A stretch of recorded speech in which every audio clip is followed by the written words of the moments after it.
তেল মারছে 1 নম্বর। আমাদের 1 নম্বর প্লাঞ্জারটাতে তেল মারলো, আমরা এটা রিপিট করে আবার দেখবো। এই আউটলেট নিপিল থেকে তেল পড়তিছে এমন অবস্থায় কাবলিনটা রাখা যাবে। এখানে আপনি আসসালামু আলাইকুম ডিয়ার ভিউয়ার্স, আজকে আমরা জানবো ফুয়েল পাম্পের অ্যাডজাস্টিং নাট যদি লুজ হয়ে টাইমিংটা এলোমেলো হয়ে যায়, রিটার্ড বা অ্যাডভান্স হয়ে যায়, আগে পরে হয়ে যায়, তাহলে আমাদের করণীয় কি? আসসালামু আলাইকুম ভাইয়া।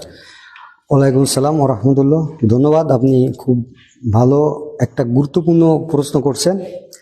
এর আগে আমি দেখাইছিলাম ফুয়েল পাম্প টাইমিং কিভাবে করতে হয়। জি, আজ আপনাকে দেখাবো ফুয়েল পাম্পের অ্যাডজাস্টিং আগে পরে হয়ে গেলে, রিটার্ড বা অ্যাডভান্স হয়ে গেলে এটা কিভাবে মিলাতে হবে। জি, সেটা যাতে সেই ক্ষেত্রে করণীয় আমাদের সর্বপ্রথমে এটা আমাদের ইঞ্জিনের ফ্লাইহুইল।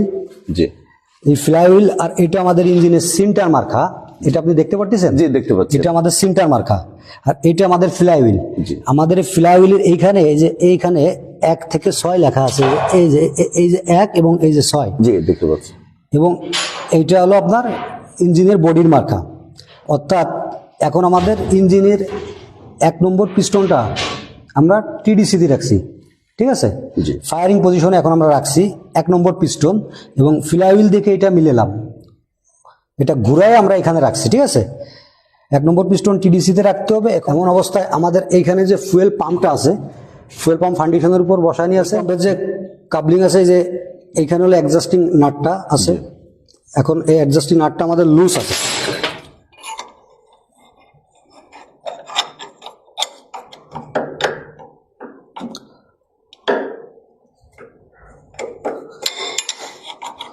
অ্যাডজাস্টিং নাটটা আমাদের লুজ আছে, ফুয়েল পাম্প ফাউন্ডেশনের উপর বসায় নিয়ে আছে, দেখাচ্ছে ইয়ার বের করে সব কিছু ওকে করা আছে। আমরা এখানে আমাদের 1 নম্বর হাই প্রেশার পাইপটা এই আউটলেট নিপিল থেকে খুলছি দেখানোর জন্য, ঠিক আছে? ফুয়েল পাম্পের যে এখান থেকে কাবলিং অ্যাডজাস্টিং নাট লুজ হয়ে নড়ে গেছে, ঠিক আছে? সেই ক্ষেত্রে এখানে আমি একটা রেঞ্জতে ধরলাম, আমটা যেদিকে আমার ঘুরবে রোটেশন অনুযায়ী ওই দিকে আমার ঘুরাইতে হবে, ঠিক আছে? আমরা যদি এখন এদিকে ঘুরাই আমাদের 1 নম্বর প্লাঞ্জার দিয়ে আমরা তেল মারাবো, ঠিক আছে? দেখেন, আপনি খেয়াল রেখেন, হ্যাঁ, এই যে আমাদের 1 নম্বরে তেল মারলো, ঠিক আছে? জি, তা আমরা জানি আমাদের এই ইঞ্জিনের রোটেশন অনুযায়ী আমাদের তেল মারে প্রথম 1 নম্বরে, ঠিক আছে?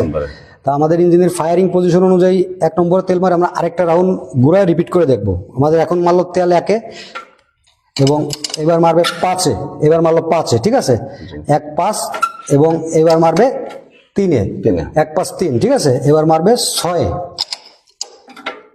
এবার মারছে 6-এ এবং এবার মারবে 2-এ, এবার মারবে 4-ই এবং এইবার আমাদের 1 নম্বরটায় তেল মারবে।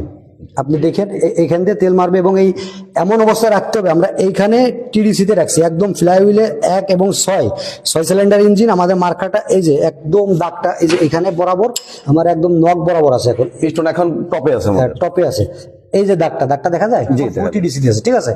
এবার আমরা সাধারণত জানি যে ইঞ্জিন আমাদের তেলটা মারাতে হবে পিস্টন টিডিসিতে থাকার 10 থেকে 15 ডিগ্রি আগে স্টার্ট হয়। তা আমাদের এই ইঞ্জিনের ক্ষেত্রে আমরা 10 ডিগ্রি আগে তেলটা মারাবো, অর্থাৎ পিস্টন আমরা টিডিসিতে রাখলাম। এখন এই পাম্পে ঘুরে এই নিপিল থেকে তেল পড়তিছে এমন অবস্থায় রাখবো, ঠিক আছে? আপনি এটা খেয়াল রাখেন তেলটা কখন আসে। জি, দেখেন আমি ঘুরাইলে আপনি দেখেন, এদিকে দেখো, আমি যে ঘুরাচ্ছি এটা একটু উঠে তা ধরো, এবার ওদিকে ধরো, আসছে। এখন এই যে তেলটা পড়বে ভাব দেখছেন, নিপিলটা ভরছে। এমন অবস্থায় আমাদের যে অ্যাডজাস্টিং নাট আছে এই যে এইখানে, যে অ্যাডজাস্টিং নাট আমরা টাইট করে দেব।